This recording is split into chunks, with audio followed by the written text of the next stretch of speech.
Welcome back, everybody. We are here today. We promised you guys we were going to hit up the Blackwater River State Park Trail again, and that's what we're doing today. So stay tuned. I'd always get right back up, never worry, 'cause I got a million reasons to keep holding on. Yeah, I got all that it takes to win and overcome. Okay, everybody, so we are at the entrance to, or the exit, whichever way you want to look at it. You can go both ways. We're gonna leave the coordinates down below if you guys are interested in hitting this place up, but we're at the entrance here, Long Straight Road. As you remember, we ended this trail kind of not really all the way. We kind of just took some glimpse of it and actually checked it out for a little bit. We were running late. We had an appointment that day that we had to get to, so we're gonna hit it up today. So let's take it out and let's see what this trail has to offer.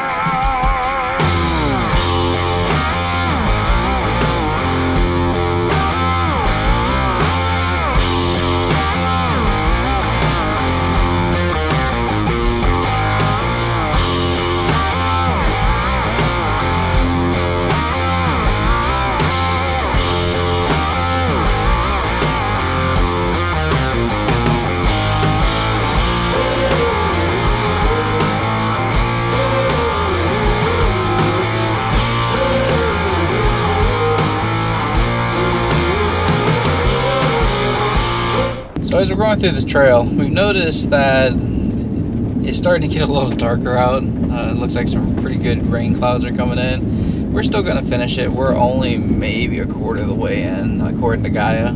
So, you know, that's all part of wheeling.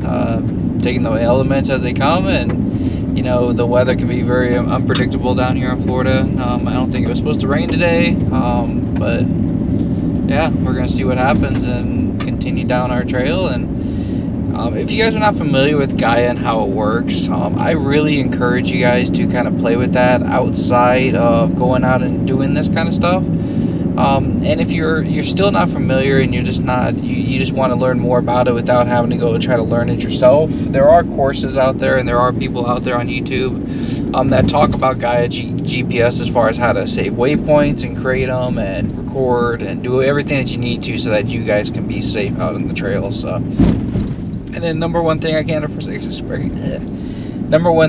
express enough is make sure you guys are saving the data offline, because right now, even with our cell booster, we have no service. Now, people buy the cell booster because they expect that to give them cell phone service out of nothing, and that's just not how it works. The way the cell phone booster works, the cell booster for RV drive system that we bought from WeBoost, is it takes an existing signal and it actually brings it in and then broadcasts it out through the rig. So we have two antennas, the external antenna, which you see on top there, and then we have another one that's in the back there, and we put it back there. The reason for that is so it's closer to the trailer in the event that we're hooked up to it and we're in the trailer because of something and we need access to the internet or something. We have that ability to. Whoops. Talking a little bit with you guys. And I almost missed my turn. See? But yeah, make sure you guys are gathering that data and just going out and learning some of this stuff and just playing with it. If you guys are just not comfortable doing it right away, do it with a group of people. There's all sorts of people out there that try to get groups together and get people out there as far as learning how to wheel and overland and do all this kind of stuff out there. So guess we'll just keep chugging along and checking out the scenery. So far, I'm loving this trail so far. I haven't seen anything difficult on it. There's been a few bypasses that you can go through to get off the area if you want to go into some of the deeper ruts. And if you're wheeling by yourself, that's probably a good thing. If you have recovery gear, you're probably not too worried about it. Now, I don't have a winch to pull myself out, so I am being a little more cautious on that. We do have the lift, we do have the bigger tires, we do have recovery boards, we do have some stuff to be able to get us out. But in the event that something ever happened that you wouldn't be able to get yourself out, make sure you guys have some sort of plan to get a hold of somebody so they can come help you. And that would be whether it's a satellite communicator, like we got the Zoleo here.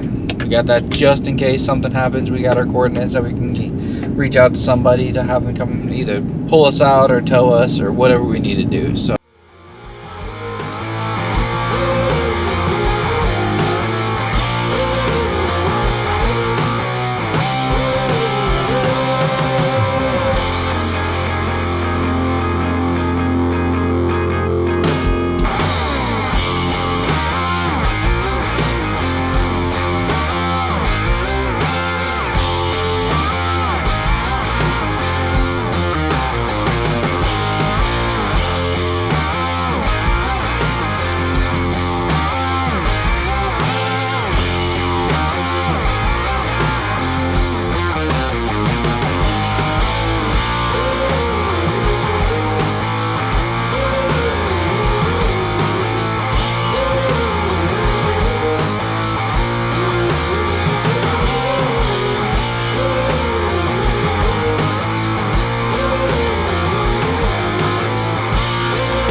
So, as much as I love to keep going on this trail, we're having a really fun time doing this, and as you saw from some of the technical stuff that we just attempted to go through, we are not going to be going through that. We decided to take another way out. There's trails all over down here, but we're going to take it a different way out and kind of get back to the area. The lightning and everything is starting to pick up, the wind's picking up. When you get into trails like this, you really need to take the weather into caution, because it could turn really bad into a bad situation when you're out here, and especially by yourself. So that's kind of why I'm taking the road less traveled to kind of get back to public land or to civilization. So just in case something happens, I'm not out here by myself and everybody's wondering what happened. So make sure you guys just take that into consideration. Like your safety is your #1 priority when doing this, and if you're just not safe doing it, or your rig's not able to capably do it, and depending on what happens with this, it could get really bad to where it's the point it's flooding and stuff. So you always have to make sure you guys take that into consideration. So we got the storm coming in. According to Guy, it looks like I'm on a trail that's going to take me right back to a main road here, as long as there's no issues. So we'll just keep chugging along, and I'll keep recording and you know, it's all experience. This is part of getting out and going and doing stuff. But like I said, if you're not comfortable doing this stuff by yourself, do it with a group. See if you guys can find a group that's willing to go out and do this kind of stuff. And always safety. So yeah. Okay, so it's gonna be a little loud. Apologize. It is coming down now. So we are off the trail. It looks like the outside GoPro camera went dead or was getting low. I saw something flash up on the screen for a split second. But it is pouring down rain right now. But I've got the Midland radio, so we're actually able to track the storm a little bit and listen to it. So this is again why you need to be prepared when you go out on trails like this. We are off the trail. We're on paved road. We're following it back down through the trail to go back and get back to the mainland area. But this is exactly why I did not want to be on the trail going through this, because this would wash out a lot of the trail and make it a very difficult trail to go through once all this is super wet and the dirt gets really soft. So hoping it comes through. If not, I'll voice over it. Over this here so that you can kind of hear a little bit better. But yeah, I guess we'll just kind of go slow and take it back to the mainland area and see what kind of footage we got and hook you guys up with a scenario that if you guys get caught in this kind of stuff, what do you do? For me, it's get off the trail. Get back to a main road, a paved road where you're safe. And then, of course, if it's a bad enough storm like this one, be cautious. You know, it can develop tornadoes. It's actually dropped 15 degrees since this storm's come in, which is a huge drop in just being in the Midwest. I know all about that with tornadoes and how the cold front and the warm front come together. But then you're also in an area where there's lots of trees and stuff, and the high winds, and it can get pretty bad. So.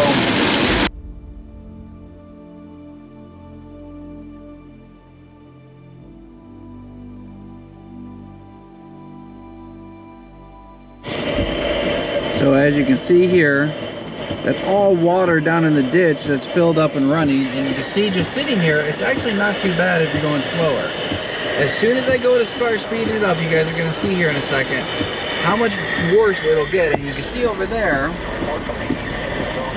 all the water that filled up into the ditch. So just imagine the trails as you're going through them. Like, that could be bad. So make sure you guys always have a backup plan, and you guys always have an escape route if you ever need to get off the trail.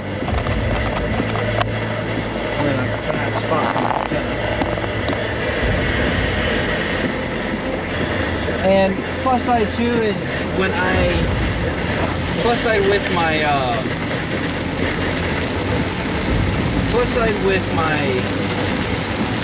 Bronco, it's got all these lights, and I know it's for off-road use only, but I typically am really bad weather like this. As you can see, it starts to get really hard to see, and people can't really see you very well.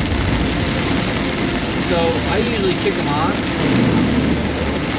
so that people can see me a little bit better further out, so that they know somebody's on the road. Just the same thing, I think, is a really good, something really good to do.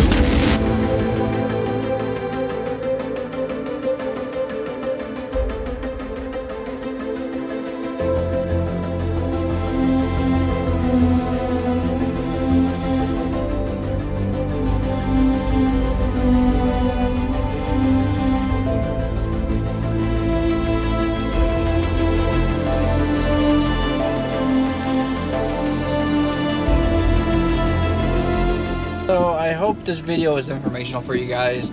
I know it wasn't the full trail of Blackwater River State Forest, but we ran into the problem with the weather. So actually, I think this was a really good opportunity for us to show you guys what can happen when the weather changes really fast for you. And you guys need to make sure you guys keep an eye on that, because it can be something really bad that could happen. So yeah, I think this is a great opportunity to just kind of share this information with you guys, and make sure you guys have a backup plan. So if you guys are new to the channel, make sure you guys subscribe, share the video, like the video, comment down below what you guys thought. What do you guys do when you hit bad weather like this? I want to know. So you guys might be invited to our podcast to do a podcast interview on off-roading and some of this other stuff. And it looks like we're going right back into the rain and some of the storm, because we're on the main road. That's where we're overlanding it and kind of kicking it. So yeah, see you guys on the next episode. Peace.